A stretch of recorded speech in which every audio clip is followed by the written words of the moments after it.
Okay, Andrey Mikheyev. Mikheyev. Thank you so much for coming on, man. Introduce yourself a little bit. Or actually, I'll introduce you. I've known this man since 6th grade. Yep. Silverado Middle School. We grew up together a little bit in middle school, high school. Now he has a family, right? Yep. A wife, kids. 2 kids, 2 girls. Nice, dude.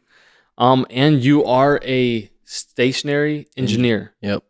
Stationary engineer. So why stationary, and what is stationary? What is engineer? Do they go together? Are those 2 different jobs, or? It's together. So what we do is we do maintenance, improvements, monitoring of the building. So most of the high rise here in Sacramento, Okay. all of San Francisco. So anywhere pretty much. So all high rises, or like just specifically commercial buildings? Mostly commercial. I work as a stationary engineer in Sheraton Grand, the hotel on J Street. Okay. But we do everything starting from production, like Bimbo bakeries, to just data centers. Okay. So from the city, county, public. Bimbo bakeries. I have no idea what that is. They do all the bread for Costco's and most of the grocery stores. Okay, so then not just commercial residential, but also commercial like facilities. Yeah. Okay, so what machines are you guys specifically looking at or looking for or running? So the cool thing about this field is that it's a wide variety. Okay. You could pretty much do whatever you want if you go into this field. So, for example, like at the bakery, they do conveyors, ovens, sorters, a lot more, microprocessing to, get everything on time and everything. We went there for a field trip. It's something to see. Okay. It's crazy how everything that's right, because everything has to be timed into the trays. Yeah, okay, that makes sense. Crazy. Yeah. But so, yeah, you could do that, programming of these controllers. That's like more of that side. Or you could do like we have at our building, it's just more of the management of the hotel. We do, take care of all the heating, cooling, pumping the water, spreading it out along the building, accounting for all the pressure drops and increases for the high rise buildings. So pretty much if I'm on the 40th floor in a building and I have no pressure in my sink, that's because what happened downstairs? Some kind of pump went out. Okay. Yeah. So you guys are just running like the water systems, or are you guys also checking there's fire sprinkler system in commercial buildings? You guys are doing that as well? Are you guys running all the systems in the building? No. So what we do is most of the systems other than fire and elevators. Okay. Pretty much. That's, usually it's specific. You guys call somebody else? Yeah. I mean, we take care of alarms. We respond to them. Okay. If we could put it down, not alert the fire department, we do. Okay. But if it's something major, it's all connected. They get the call automatic. They roll their trucks and all that. So. Wow, that's crazy. Yeah. Just the other day we had that too. So, So, okay, so let's talk about that a little bit. What happened? We had a battery that shorted out on the 19th floor, fire control, like a backup panel. At 5 a.m. So the alarm went off. Oh yeah, elevators dropped, and then firefighters, they don't take the elevators in that case, so they had to haul all their stuff to the 19th floor. 19 floors. So it was a fun experience at 5 a.m. So so when the firefighters came upstairs, they found out that it was not a big deal. I mean, are they disappointed, or are they like, okay, we did our job? How do they react? This one was actually, something did, smoke out. So it wasn't as bad, but we get quite a few of the nuisance calls. So they just, they're pretty irritated. So Dude, it always happens either, 2, 3, 4, 5 a.m. So it happens. Yeah. It's a big building. There's a lot of stuff going on. So a bunch of people moving in and out, and especially in a hotel, you're always having guests and nobody's really paying attention to anything. Kids pulling the alarms. It's all good times. Exactly. Okay. So you guys are running this machines a little bit to get more in the details. For example, there's a huge, generator or pump in the pump room, right? what are you looking for on the pump? Just making sure the on switch is off. Are you looking at gauges for pressure? What is it exactly? Yeah, so we pretty much monitor everything. We have in our engineering shops, every building has like a mainframe, has a server there that you could control pretty much all aspects of the building. Okay. You see the pressures, you see everything that's going on. If it's a good system, which most of the buildings have, you could adjust stuff right there in your shop. Okay. And you could kind of get a quick picture, of what's going on. So that helps us out. We kind of monitor and see, you compare numbers, you just keep like trends to see what's going on. And then as soon as something's out of whack, you could you could pinpoint it quickly, or you could fix it right away, because you kind of have a record of how it should be. And then, if anything's happening, you get a big event, you have people coming in, filling up the ballrooms, you can always quickly adjust, Okay. get some more airflow going, cool it down. Okay. So we have that capability of doing that. Okay. And then, so overriding the system or whatever. yeah, overriding and just monitoring. And then what we do, the other aspect is you actually want to go there, physically check, what happened, why, something not working. Yeah. So, you all, once you get in this trade, you kind of start with the basics. They teach you, what the pump should be doing, the suction pressure, discharge, what you're looking for. And so that way you have a better understanding. Okay. So when you're documenting, say, a pump, are you guys are working on, you guys are documenting on paper? Are you guys keeping a chart? Are you moving more to digital? Are things changing now? Yeah, it's all, way. I wasn't there when they opened, but when they opened, they just had, walkie-talkies with 4 channels. Yeah. Now everything's, on the, everything's on the phones. We have apps for communicating, kind of like Voxer, walkie-talkie apps. Yeah. In our building, we call it Zello. So we have that, which helps out quite a bit. Different channels, different departments. And then we also have another app that we get the work orders from. Okay. So all the work orders that come through, something happens in the guest room or sales office or something, they could punch it in the phone on the computer, and then it gets generated on our phone. Okay. So we know what to look for. That's and then, nice. Also all the PMs, they're all tracked quarterly, annually, everything's tracked. And then you record voltage, amperage, it even goes back, when the piece of equipment was put in service. Okay. So automatically generates PMs that you need to do. And then also for management, it helps them do like a budgeting. So let's say, they put it in and it's rated for 10 years. They could already put it in their 10-year budget. Like, hey, this piece of equipment, it will last, maybe it'll last longer, but, they need to start allotting money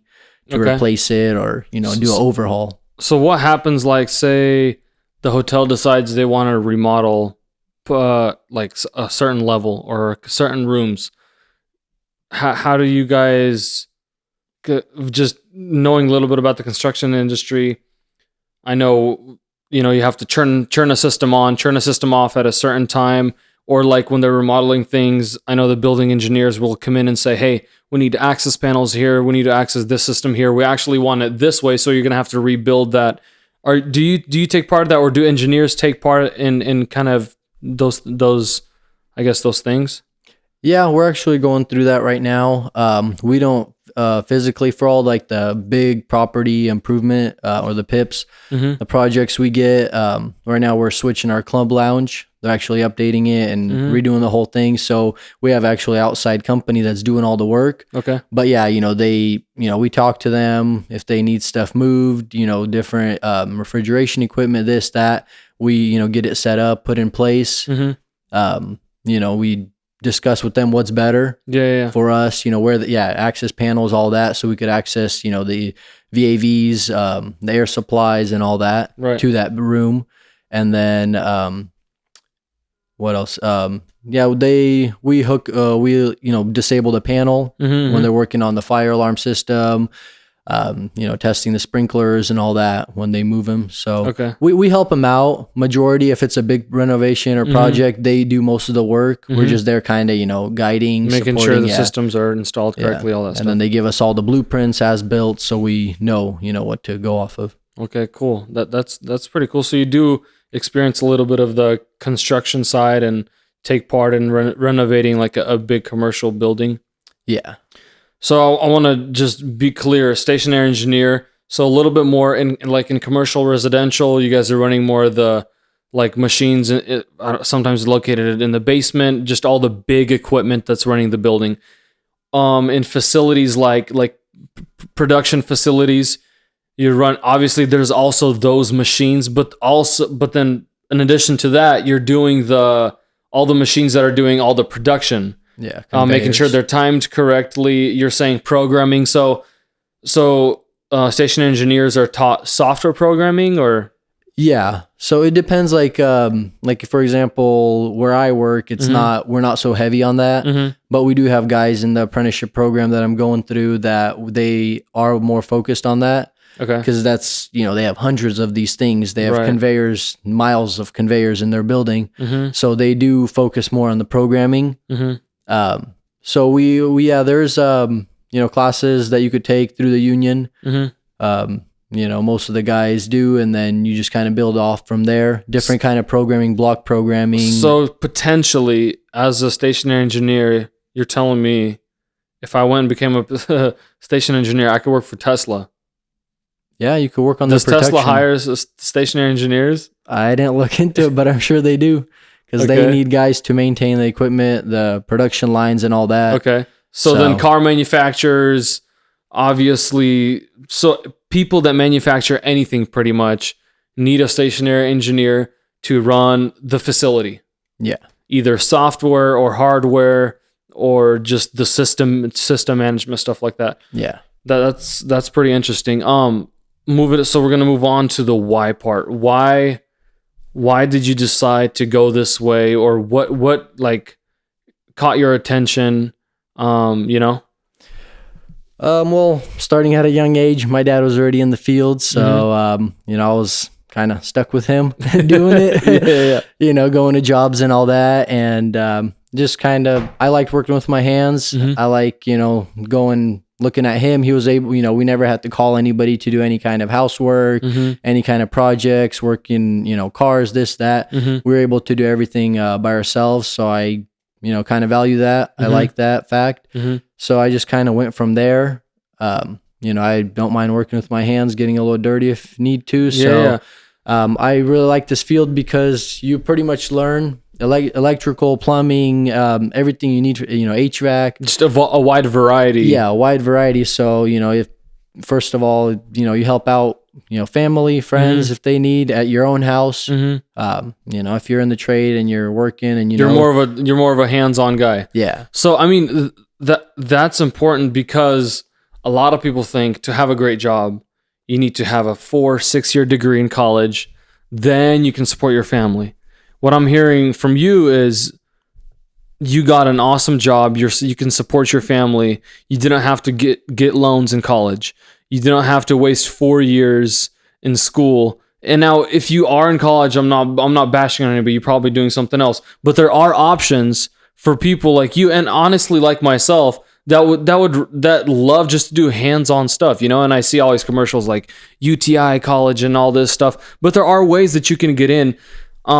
Without all this college and all these degrees, and you can make a living, right? Oh, and yeah, this brings me to the how can I part. The viewers or listeners, like, how can somebody like interested, like, dude, I hate college. I want whatever Andrey was just talking about sounds very interesting. I want to find out a little more about that. Where can they apply, or can they volunteer? Where can they check it out? So I mean, if you're already doing the college route, so Sac City, they have a big program for this mechanical electrical technician. So a lot of the guys actually, they go through that program. It's like 2 years if you take the classes. Okay. So once you're done with that, you could get working with like a HVAC company or get hired on with one of the buildings. Just depends, what position, what building. But pretty much you have all the knowledge that you would get, going through like the union hall and doing the classes. But that would be the college aspect. So you would be in college, you would have to, do the work there. Yeah. So after you get your degree, can you still apply to the union? Yeah. So the other option is I got in as like a utility. Mm-hmm. So that's like a lower level. Mm-hmm. And from there, there's an apprenticeship test every couple years. Mm-hmm. And just going off the test, once you're already hired with the Mm-hmm. union, if your employer wants you, most of them are, they want to promote guys. So you get in the apprenticeship program. Mm-hmm. It is a 4-year program, but it's only one class a semester, pretty much 2 nights a week, 4 to 8. Oh, perfect. And you're working the whole time. Yeah, you're working. They give you bumps along the way. Mm-hmm. You don't have to pay a penny out of your pocket. Everything's covered. Oh, Health. As soon as you get hired, Mm-hmm. or as soon as you're working, they go off of the journeyman wage. So they, you get a raise 5% and so Nice. on. So it's they take care of us pretty good. And like I said, you don't have to take out any loans. It's awesome. The teacher knows everybody's working in the field. You're working, so they're more lenient. You get to do hands-on in class. You don't have to sit there through lecture for years before you could actually practice it. In class, you're actually learning, you're troubleshooting. So whatever you're learning, you love the stuff because you're in the field, you're doing it. Yeah. School is not dragging on for you because you're there to improve yourself to get that next raise or whatever, right? So I think that's super cool. And I feel like a lot of trades aren't as popular anymore. And just from what I know, good tradesmen, many unions and companies are short on good tradesmen. I know there's there's not a demand on people in the workforce. There's a demand on good workforce. Yeah, absolutely. There's a high demand on a good workforce. Like, with Trump being president, he's saying that we're at the lowest unemployment rate, which means is telling us that there's a bunch of work everywhere. You're good, you're not good, you probably have a job because there's such a high demand. The economy's doing pretty well. So are there, say someone's in high school, are there certain classes that would help them to get into the program at Sac State or get into the union? What should they be looking out for a little more? They could do math and science. What classes are actually impacted, or just get a good GPA and get a good GPA. Just be, you want to be more hands-on. Mm-hmm. Like I said, you want to actually get in there. Yeah, because that's the only way you will learn. As just from myself in this field, you could read books all day long, but until you actually start, getting like meter out, troubleshooting, doing all that, you won't really get the knowledge. Mm-hmm. You'll always kind of be, second guessing yourself because in this field, you do work with some high voltage, different kind of aspects. So, sometimes you just got to be careful, but like you were saying, so if you're in high school, if you're just getting full knowledge and then, I think, you just need a good GPA if you want to do the program or this, our apprenticeship program through the union. It has a test every 2 years. It's just basic information, a little bit of math, English, just to see where you're at. So you just go to the union hall and apply for the test? Yeah, get the test and then they put you on a list. So the better off you score, the higher you are on the list. The higher up you on the list. So it's actually a good opportunity. We actually have quite a few guys from class that, they just got picked up off the list and now they have really solid, good jobs. Retirements, annuities, everything going for them, healthcare. That's pension, awesome. all that. That's what I've heard is the union has great retirement packages, insurance packages for you, your family, everybody, which is awesome. Any maybe interesting stories that you've had? Any mishaps or things blowing up in the basement? Thank God it's been good ever since I've been working. Because like I said, everything under control. The voltage does get pretty high in those commercial buildings. Okay. So you do have to take time, be careful, make sure you follow the proper protocol. Do the lockout, tag outs. Make sure you keep yourself safe. Because especially with that stuff, it's easy to make an accident. So when you're working, do you usually have a partner making sure, like for example, electrical? I would want to make sure that I'm doing it correctly. You're watching your partner, make sure he's doing it correctly so nobody blows each other up.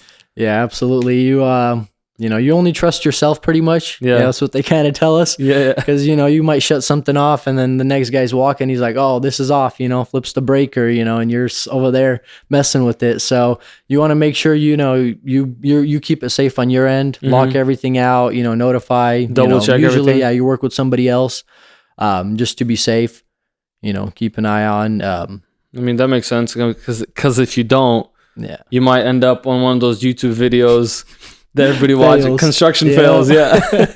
Yep. So. Okay, that's awesome. Well, Andrey, thanks so much for coming on. I'm sure there's people that are going to be watching or listening that have probably been waiting to hear about something like this. They're like, man, fixing my car in the garage isn't making me any money. I want to do something that's going to support a family, and this sounds like this could be the job for them. So if you guys have questions, again, comment down below. Subscribe if you have questions for Andrey. Send them our way and we'll get them to him. Maybe do a follow-up, once he becomes like a superintendent of a building, running his own show out there, what I'm saying, doing it big. Okay, anyways, thank you so much, guys. Thank you, Andrey. Thank you.